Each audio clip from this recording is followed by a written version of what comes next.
बिस्मिल्लाहिर्रहमानिर्रहीम। Dear students, मैं हूं यासिर खान और आप देख रहे हैं YouTube channel learn with Khan. Business law lecture series में हमने प्रीवियस लेक्चर में कैपेसिटी ऑफ पार्टीज़ का एक हिस्सा किया था।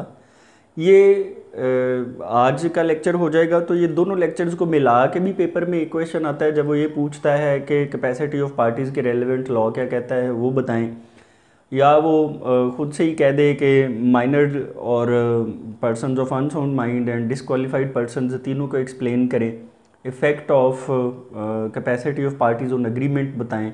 तो फिर ये दोनों लेक्चर्स मिला के आपको जवाब लिखना है। और अगर सिंपल आ जाए कि माइनर के एग्रीमेंट्स की नेचर बता दें तो जो प्रीवियस लेक्चर है वो सिर्फ उसका जवाब होगा।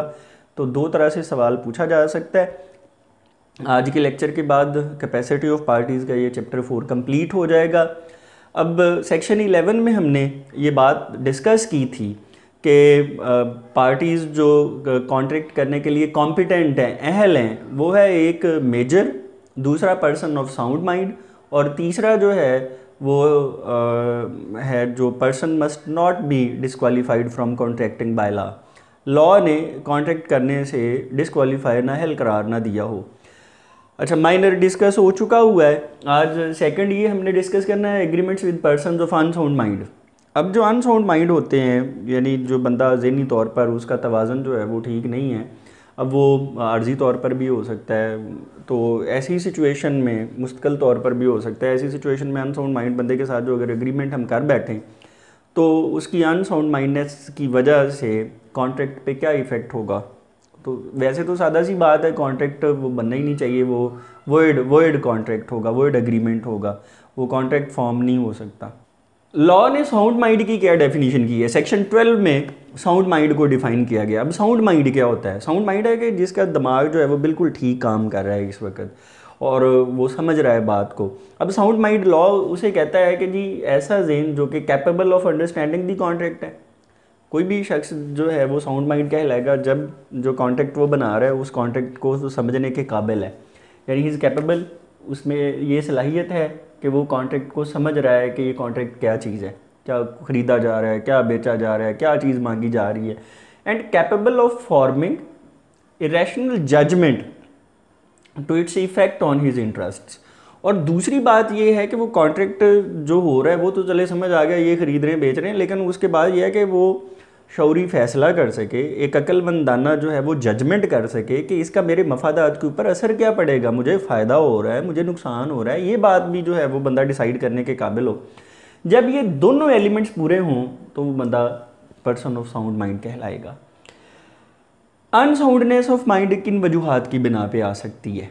अब अनसाउंडनेस ऑफ माइंड जो है वो इंसैनिटी की वजह से, पागलपन की वजह से, इडियोसी की वजह से, बंदा इडियट है, बाय बर्थ बाज़ लोग जो है वो इडियट होते हैं, ड्रंकननेस की वजह से अपने पी ली है ज़्यादा, मेंटल डिफिशिएंसी हो गई है, ज़हनी तौर पर आप जो है वो नाकारा हो गए हैं, किस वजह से? डिजीज़ की वजह से, कोई बीमारी ऐसी आ गई, या ओल्ड एज की वजह से, बुढ़ापे की वजह से भी बंदा जो है वो जैसे जैसे बूढ़ा होता जाता है तो उसके ज़हन ने जो है वो काम करना छोड़ देना होता है। तो ऐसी सिचुएशन में बंदा अनसाउंड माइंड होता जाता है। तो फिर उसको होता यह है कि इन सिचुएशंस में आप कॉन्ट्रैक्ट नहीं समझ पाते, आप उसके ऊपर रैशनल जजमेंट नहीं दे पाते कि इसका मेरे मफादात के ऊपर, मेरे इंटरेस्ट्स के ऊपर क्या इफ़ेक्ट होगा। तो जो है वो अनसाउंड हो जाते हैं आप, और अनसाउंड माइंडनेस में आप जो भी एग्रीमेंट करेंगे, इफ़ेक्ट ऑन एग्रीमेंट ये है कि ये वर्ड एग्रीमेंट है, वो जो है वो वैलिड नहीं करार दिया जा सकता। अच्छा, लॉ ये कहता है ए person who is usually of unsound mind but occasionally of sound mind, यानी जो अक्सर जो है वो अनसाउंड होता हो लेकिन कभी कभी साउंड हो जाता हो, तो may make a contract when he is of sound mind. तो लॉ को कोई एतराज़ नहीं है, जब वो बंदा साउंड है तो उस वक्त वो कॉन्ट्रैक्ट करे। लॉ यही चाहता है कि साउंड माइंड अगर बंदा है तो कॉन्ट्रैक्ट करे। और ऐसे ही ये person who is usually of sound mind but occasionally of unsound mind, यानी वो अक्सर साउंड माइंड रहता है लेकिन कभी कभी वो अनसाउंड हो जाता है, तो he may not make a contract when he is of unsound mind. तो जब वो अनसाउंड माइंड होता है तब वो कॉन्ट्रैक्ट ना करे। लॉ ये कहता है कि साउंड माइंड हो जब आप तो कॉन्ट्रैक्ट करें। अब इसका मतलब ये हुआ कि कोई भी अगर टेम्परेरीली आप अनसाउंड हो गए हैं तो उस सिचुएशन में आप कॉन्ट्रैक्ट ना करें। एग्जाम्पल्स लॉ ने दी हैं, be a sane man became temporary insane due to drug overdose, ज़्यादा जो है वो को मंशियात ले ली, उस वजह से जो है वो आर्जी तौर पर उसका दिमाग काम करना छोड़ गया, तो and sold his scooter to C, this agreement is void. अच्छा, बर्डन ऑफ प्रूफ, ये बड़ी अहम बात है, ये जो लिखी हुई है कि साबित किसने करना है कि बंदा उस वक्त ठीक है, और क्या साबित करना है, आपने साउंड माइंडनेस को साबित करना है या अनसाउंड माइंडनेस को साबित करना है। अब ये बड़े ध्यान से जो है वो समझें। बर्डन ऑफ प्रूफ, अगर कोई बंदा जो है वो यूजुअली ऑफ साउंड माइंड हो, यानी वो अक्सर औकात वो साउंड माइंड रहता है, कभी कभार वो अनसाउंड हो जाता है, तो ऐसी सूरत में ये प्रूव करना कि वो जब कॉन्ट्रैक्ट हुआ वो अनसाउंड था, यानी वो उस वक्त साउंड नहीं था, कौन बंदा जो है वो ये साबित करेगा, किसके ऊपर, बारे सबूत किसके ऊपर है, बर्डन ऑफ प्रूफ, बारे सबूत, साबित करने का बोझ किसके ऊपर है, हु चैलेंजेस वैलिडिटी। अब देखें, बात यह है कि वो बंदा तो अक्सर साउंड माइंड है, जब वो अक्सर साउंड माइंड है तो सबको पता है कि ये तो साउंड है। अब एक बंदा उठ के कहता है जी नहीं नहीं जनाब, ये तो उस वक्त जो है वो अनसाउंड था जब ये कॉन्ट्रैक्ट हुआ है। अब सबको तो पता है कि ये तो बंदा ठीक होता है। अब जिसने उठ के ये कह दिया है कि नहीं नहीं ये उस वक्त तो साउंड नहीं था, तो वो साबित करे। अब अगर वो बंदा खुद जो है, मतलब पर्सन ए ने कॉन्ट्रैक्ट किया, अब उसको लगता है कि वो उस वक्त अनसाउंड था, तो असल बात यह है कि सबको तो पता है कि ये तो होता ही साउंड है। अब उस वक्त वो अगर अनसाउंड था और वही अब वैलिडिटी को चैलेंज करता है, वो कहता है नहीं जी ये नहीं वैलिड, मैं तो उस वक्त अनसाउंड था, तो फिर वो साबित करे। यानी जो बंदा अक्सर साउंड हो, कभी कभी अनसाउंड हो, तो वो उस वक्त अनसाउंड था और वो कॉन्ट्रैक्ट परफॉर्म नहीं करना चाहता, तो जो बंदा इस चीज़ को, इसकी वैलिडिटी को चैलेंज करता है, उसे उसका अनसाउंड होना भी प्रूव करना पड़ेगा, क्योंकि लोगों के ज़हन में बात डल गई हुई है कि बंदा साउंड है, ये तो ठीक है। अगली चीज़, जो बंदा यूजुअली है ही अनसाउंड, अब लोगों को पता है कि जी ये तो अनसाउंड माइंड है, अच्छा वो कभी कभी साउंड होता है, अब इसका लोगों को पता नहीं है। तो जो बंदा कहता है कि नहीं जी मेरा इसके साथ कॉन्ट्रैक्ट हुआ और ये उस वक्त बिल्कुल सही हालत में था, हु अफर्म्स इट, जो कानूनन जो है वो उसको मान रहा है, तस्लीम कर रहा है कि नहीं नहीं उस वक्त ये ठीक था, तो वो साबित करे।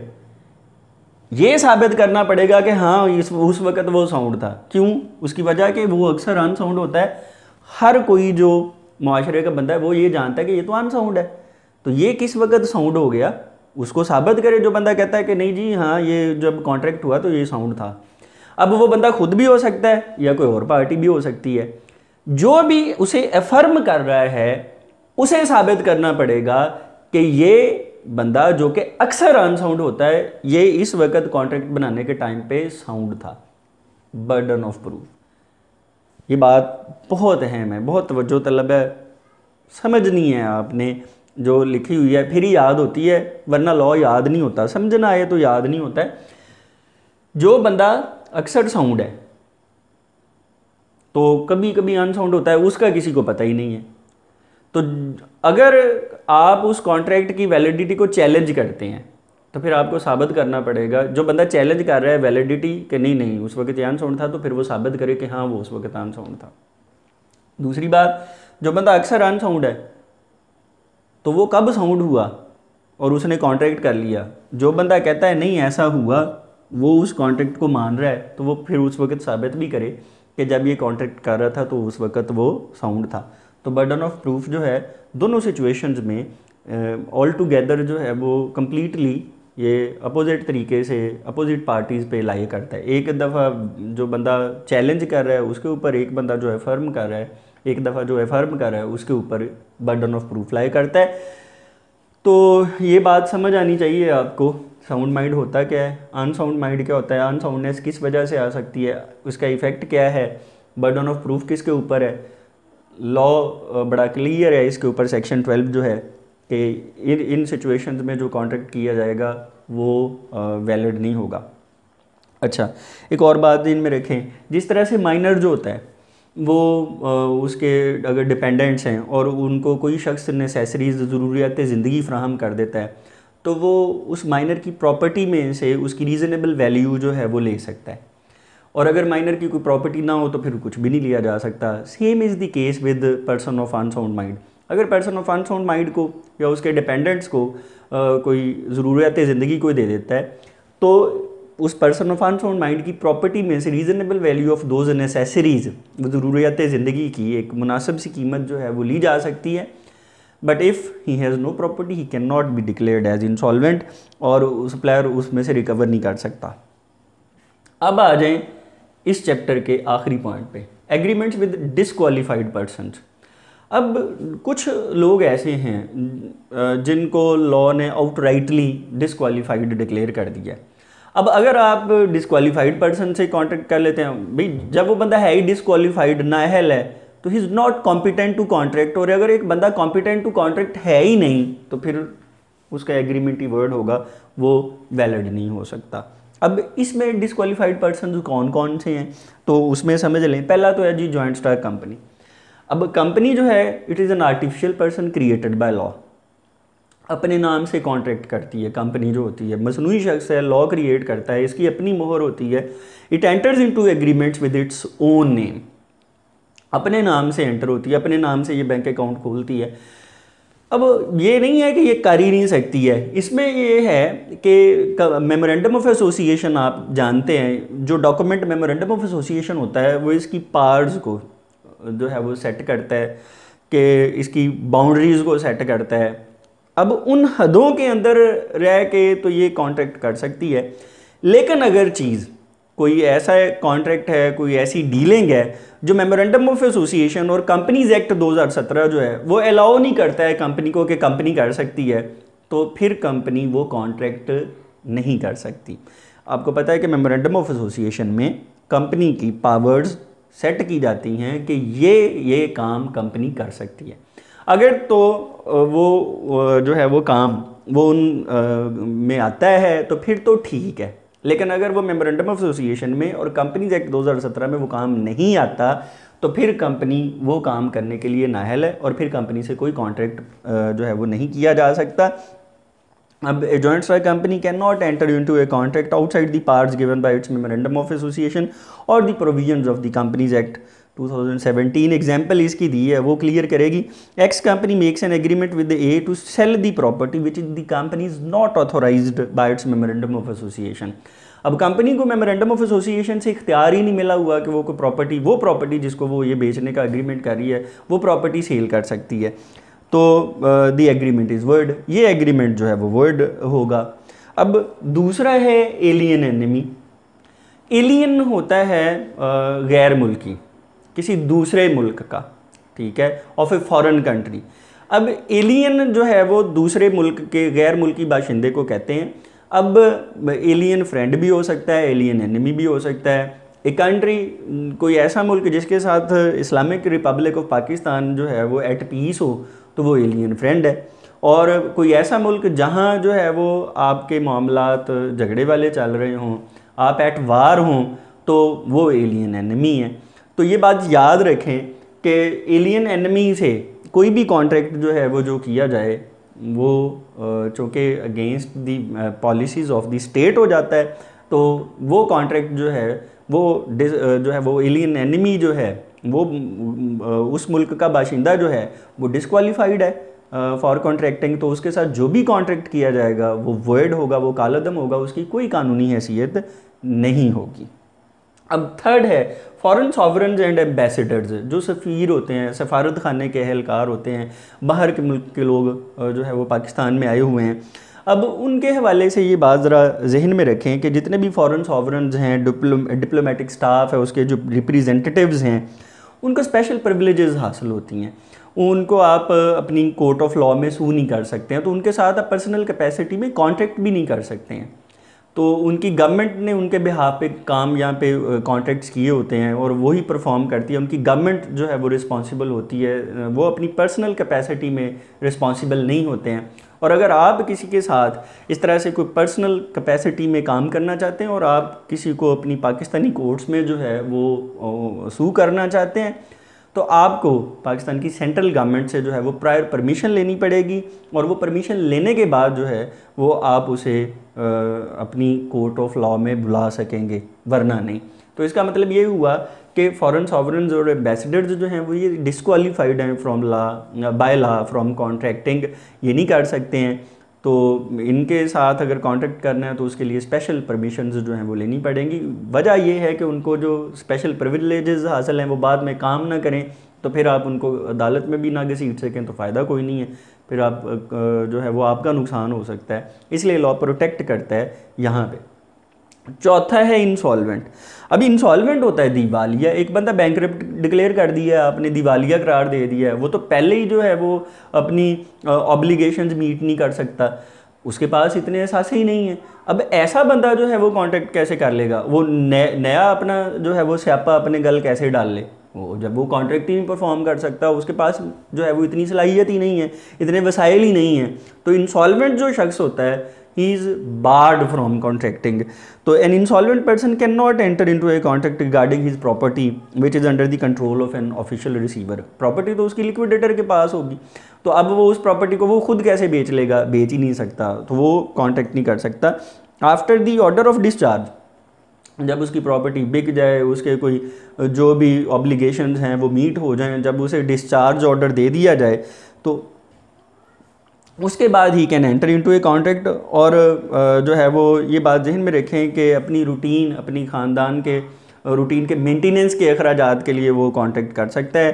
तो फिर उसके बाद कॉन्विक्ट, लास्ट है कॉन्विक्ट। कैदी को कहते हैं, मुजरम को कहते हैं, यानी इल्ज़ाम लगा, साबित हो गया, बंदा कैद में है, इम्प्रिजनमेंट में है। तो a convict is a person who is imprisoned by the court. अब वो कैद में है, अब कैद के अरसे के दौरान during the period of sentence जो है वो सज़ा जब काट रहा है, तो उसको आप उसके साथ कोई कांटेक्ट करें तो उसे मार्केट का नहीं पता होगा, वो रैशनल जजमेंट नहीं दे सकता है, और वहाँ उसे कोई तंगी भी आ सकती है। जो अब जहाँ वो जेल में हो, वो जेल सुपरिटेंडेंट ही जो है वो उसे कहे कि जेल वार्डन जो है वो ये कहे कि ये फ़लानी प्रॉपर्टी मुझे इतने में बेच दो, तो ये लॉ नहीं उसे इजाज़त देता। जो भी बंदा इम्प्रिजन्ड होता है, कॉन्विक्ट होता है, तो during the period of sentence he can not enter into a contract. However he can enter into a contract when he is on parole. जब वो पैरोल पे जो है वो रिहा हुआ हो, उस अरसे के दौरान वो कर सकता है। और ही becomes capable of making contract when the sentence of imprisonment expires. जब जो है वो कैद का जो ज़माना है वो ख़त्म हो जाता है, कैद की मुद्दत जो है वो ख़त्म हो जाती है, सज़ा की मुद्दत ख़त्म हो जाती है, तो उसके बाद वो कॉन्विक्ट भी जो है वो अपनी सज़ा काट चुका हुआ है, उसके बाद वो कॉन्ट्रैक्ट पर कर सकता है, परफॉर्म कर सकता है। अब ये लॉ है regarding capacity of parties. Minor agreement आपको मैं पहले पढ़ा चुका हुआ हूँ। पर्सन ऑफ अनसाउंड माइंड आपको मैंने आज पढ़ा दिया है। डिसक्वालीफाइड पर्सनस मैंने आज पढ़ा दिए हैं। Chapter 4 is complete in every respect. मुझे उम्मीद है ये आपको समझ आया होगा। अगला लेक्चर हमारा चैप्टर 6 वर्ड एग्रीमेंट्स के ऊपर होगा, उसे पढ़ लीजिएगा। वो मैं लेक्चर जो है वो नेक्स्ट डिलीवर करूँगा। कोई क्वेश्चन हो, कोई बात समझना है तो कमेंट सेक्शन में पूछना है, और अगर बातें समझ आ रही हैं तो इन वीडियो लेक्चर्स को आपने लाइक ज़रूर करना है और इन पे अपने कमेंट्स देने हैं। चैनल को ज़्यादा से ज़्यादा लोगों से शेयर करना है। Thanks for watching this video. Thank you.